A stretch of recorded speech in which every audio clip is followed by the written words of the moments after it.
Sa tingin mo, anong pagkakapareho ni Raffy Tulfo at ni Homelander? Si Raffy Tulfo, possible baka kilala mo na, pero si Homelander, baka hindi mo pa siya kilala. Si Homelander po ay isang fictional character sa comic book na The Boys. Pero meron din siyang media franchise. Si Homelander ay parang parody ni Superman.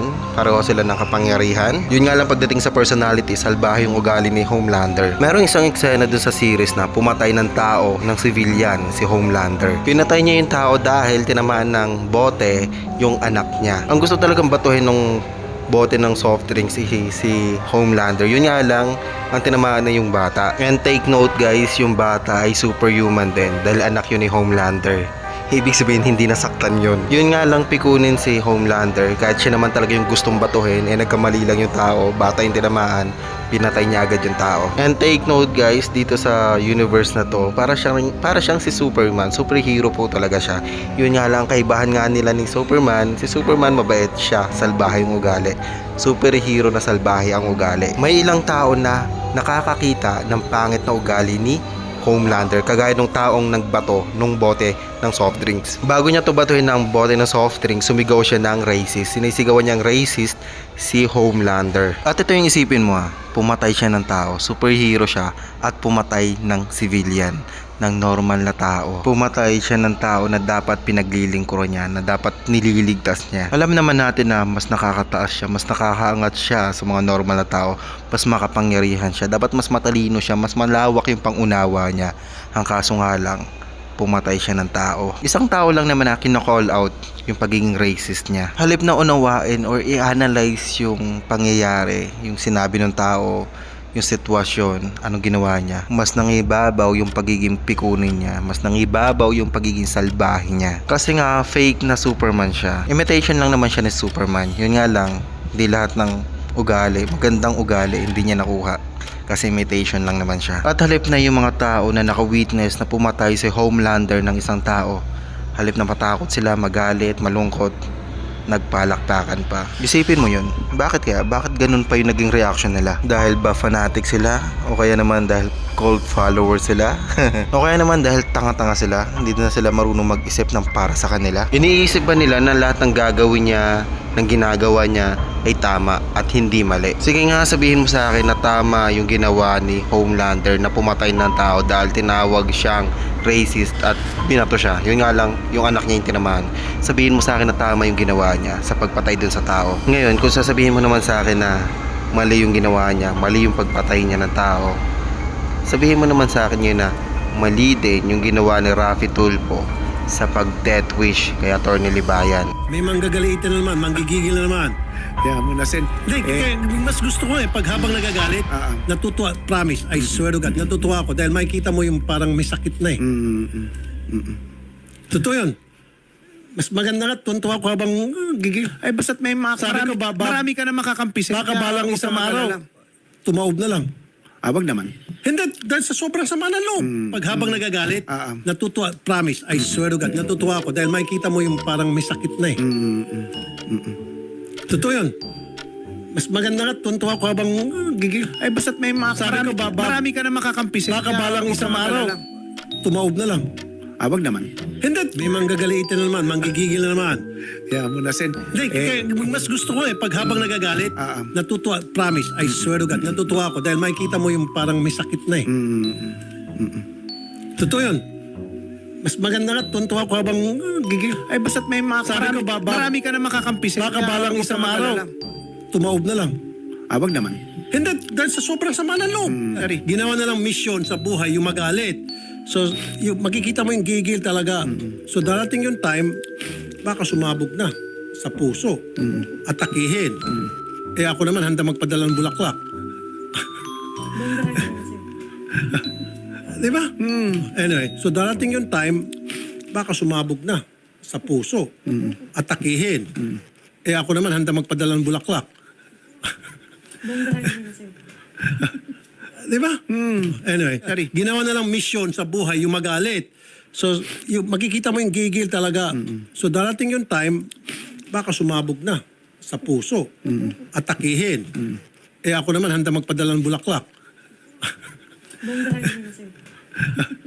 Di ba?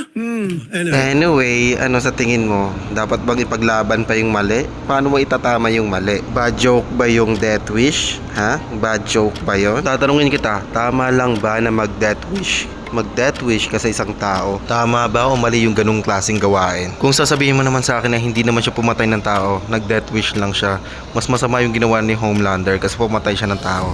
Si Rafi Tulfo, nag-death wish lang. Kung yun ang sasabihin mo sa akin, ang masasabi ko lang, pareho lang masama yung ginawa nila. Magkaiba lang kapag tinimbang mo. Syempre, mas mabigat yung pumatay ka ng tao. Pero pareho pa rin masama yun. Kahit death wish yun, masama pa rin yun. Kung sasabihin nyo naman sa akin na hindi naman si Attorney Libayan yung sinasabihan ni Rafi Tulfo na baka sumabog o baka mamatay, papadala ng bulaklak. Hindi si Attorney Libayan yung sinasabihan na Rafi Tulfo. Ibang tao yun. Kapag yun ang sasabihin mo sa akin, ibig sabihin, umamin kang nag-death wish talaga sa Rafi Tulfo. Umaamin ka nag-death wish ha, yun nga lang sa ibang tao. Pero may patunay naman si Attorney Libayan na siya talaga yung pinapatungkulan nun. Kasi kitang-kita naman sa live chat na pangalan ni Attorney Libayan yung minimension doon. At anong ginawa ni Rafi Tulfo? Tinanggal niya yung live chat. Ni-remove niya yon para mawala yung ebidensya. Tinanggal yung ebidensya pero meron namang kopya si Attorney Libayan, kaya wala kayong takas. Ito isipin mo ha, gumawa ng masama, gumawa ng mali si Rafi Tulfo, pero kayong nasa comment section tuwang-tuwa kayo, chini-cheer nyo pa siya. Gustong gusto yung gumawa ng masama si Rafi Tulfo. Napanood nyo na ba yung isa kong video tungkol sa cult leader si Rafi Tulfo?